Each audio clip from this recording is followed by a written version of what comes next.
خود واژه طالبای فارسیوان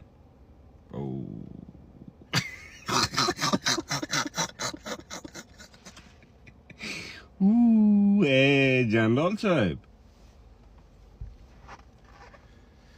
چی میگی تو جوان؟ چی ترتیب دادی تو؟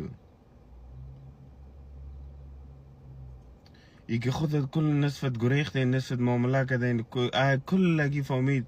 باز آمدی یک پف دیگرم 1 سال 2 سال پیش کردی که بچه ها ورزش ها را تایید کنه که دیگه میریم بخیر.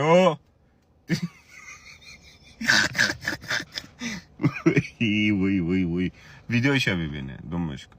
پیام من برای طالبان فارسی زبان خصوصا در رأسشان قاری فصیح الدین ای است که قاری صاحب فصیح الدین، خودت خود میفهمی یک ملاستی، یک چند دانه کتاب خواندی، میفهمی که احکام ملا هیبت الله احکام کفری است، میفهمی که ملا هیبت الله به ضد خداوند طغیان کرده، میفهمی که کار که طالبان میکنن کار غیر شرعی است، غیر افغانی است، غیر انسانی است. تو سبب ازی شدی که بچهای بدخشان کشته شود، تو سبب ازی شدی که اردوی ملی در بدخشان از بین برود، تو سبب کشته شدن پنجشیری و دیگه افغانا شد.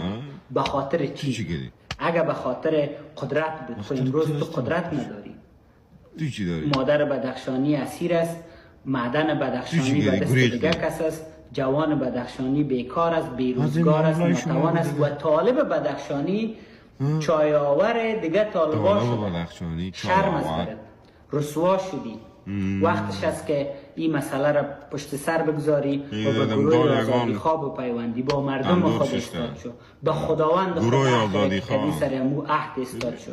بت پرستی، ملا پرستی و فرد پرستی در اسلام ممنوع است. این میفهمی که اجازه نداره انسان که ارباب بگیره خود، اجازه نداره انسان که دیگه انسان پرست.